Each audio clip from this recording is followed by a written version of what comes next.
हम इस दुनिया में आते हैं, जवान होते हैं, फिर वक्त गुजरने के साथ साथ हमारी उम्र बढ़ने लगती है और हम बूढ़े होने लग जाते हैं। लेकिन सच ये है कि बूढ़ा कोई भी नहीं होना चाहता।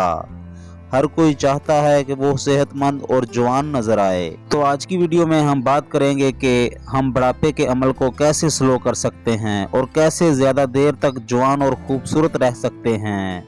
आज की वीडियो में जो मैं आपको बताने लगा हूँ उस पर एक डीप रिसर्च मौजूद है। स्कूल में, साइंस की किताबों में या बाद में कभी आपने माइटोकॉन्ड्रिया का नाम तो जरूर सुना होगा। ये एक तरह से हमारी बॉडी का पावर हाउस होता है जो हमारे लिए एनर्जी प्रोड्यूस करता है और फिर वही एनर्जी हमारा पूरा जिस्म इस्तेमाल करता है।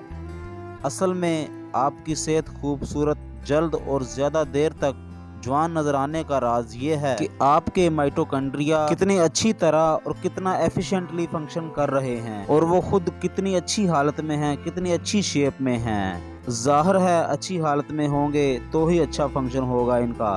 अगर आपने मैट्रिक में FSC में बायोलॉजी पढ़ी है तो आपने क्रेब्स साइकिल तो जरूर पढ़ा होगा। ये साइकिल बुनियादी तौर पर एक दायरे की तरह होता है जिसे आप एक असेंबली लाइन भी कह सकते हैं।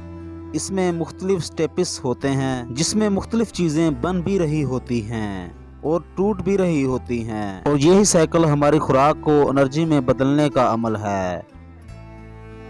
ये गुज़ा से, फूड से शुरू होता है। सबसे पहले फूड इसमें दाखिल होती है और फिर इस ग़िज़ा पर मुख्तलिफ केमिकल्स एक्ट करते हैं और वो ग़िज़ा एनर्जी की फार्म में आ जाती है जिसको फिर हमारा जिस्म इस्तेमाल करता है।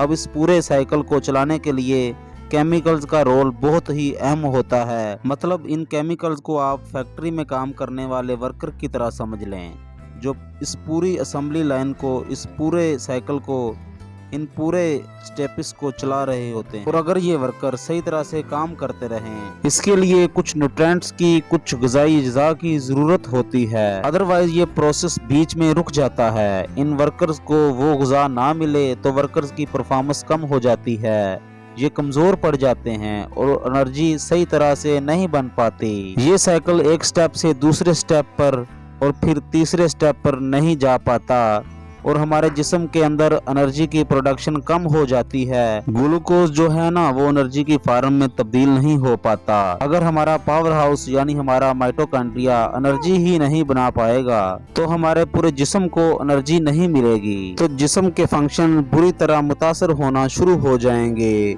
और हमारी स्किन डल हो जाएगी और बाल रूखे हो जाएंगे, गिरने लगेंगे और बुढ़ापे की तरफ हमारा सफर तेज हो जाएगा। तो अगर हमें पता चल जाए कि वो न्यूट्रिएंट्स कौन से हैं जो अगर हमारी ग़िज़ा में मौजूद नहीं हैं, हम उनकी कमी को कैसे पूरा कर सकते हैं, तो हम बुढ़ापे के इस अमल को, इस प्रोसेस को रोक सकते हैं, स्लो कर सकते हैं। और इस सब में एक मॉलिक्यूल जो बहुत ही अहम है, जो ग्लूकोज को एनर्जी में कन्वर्ट करने के लिए सबसे ज़रूरी है, वो है NAD। ये एक बहुत ही अहम मॉलिक्यूल है। क्रेब्स साइकिल इसके बगैर पूरा नहीं हो पाता। ग्लूकोज से एनर्जी नहीं बन पाती और अगर एनर्जी नहीं बन पाती तो हमारी बॉडी के सेल्स मरने लगते हैं और हमारा पूरा जिस्म बूढ़ा होने लगता है, कमज़ोर होने लगता है।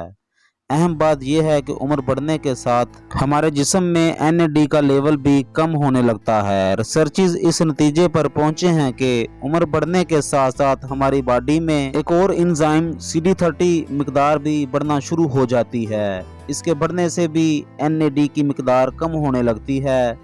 तो रिसर्चर्स ने 5 ऐसे कंपाउंड्स बताए हैं जो आप अपनी ग़िज़ा में अगर शामिल कर लें तो अपने जिस्म में NAD के लेवल्स को बढ़ा सकते हैं और लंबी जिंदगी जी सकते हैं, बुढ़ापे को आने से रोक सकते हैं, अपनी स्किन को, अपने बालों को बेहतर बना सकते हैं। तो इन सब से पहला कंपाउंड है एपिजेनिन। उन तमाम पौधों में जो मेरी नज़र से गुजरे हैं, धनिये में एपिजेनिन सबसे ज़्यादा पाई जाती है। इसलिए धनिये को अपनी खुराक का लाजमी हिस्सा बनाएं, सैलड में इस्तेमाल करें, खाने में इस्तेमाल करें। दूसरे नंबर पर आता है थाइम और फिर ओरिगेनोज, बैनर लीव्स और आखिर में आता है सेलरी। ये मुख्तलिफ हर्ब्स और पौधे होते हैं जिन्हें आप बाकायदगी से अपने खाने में इस्तेमाल कर सकते हैं। दूसरा कंपाउंड है एंथोसायनिन। ये आपको जामुन में मिलेगा, पर्पल अंगूर में मिलेगा, ब्लू बेरस में मिलेगा, चुकंदर में और लाल बंद गोभी में मिलेगा। कोई नीला जामुनी या सुर्ख फल या सब्जी, इसमें खास तौर पर एंथोसायनिन बड़ी मिकदार में मौजूद होता है। ये आपके इम्यून सिस्टम के लिए भी बहुत अच्छा है। तीसरा कंपाउंड है करक्यूमिन। ये कंपाउंड हल्दी में पाया जाता है। हल्दी के बहुत से फायदे हैं।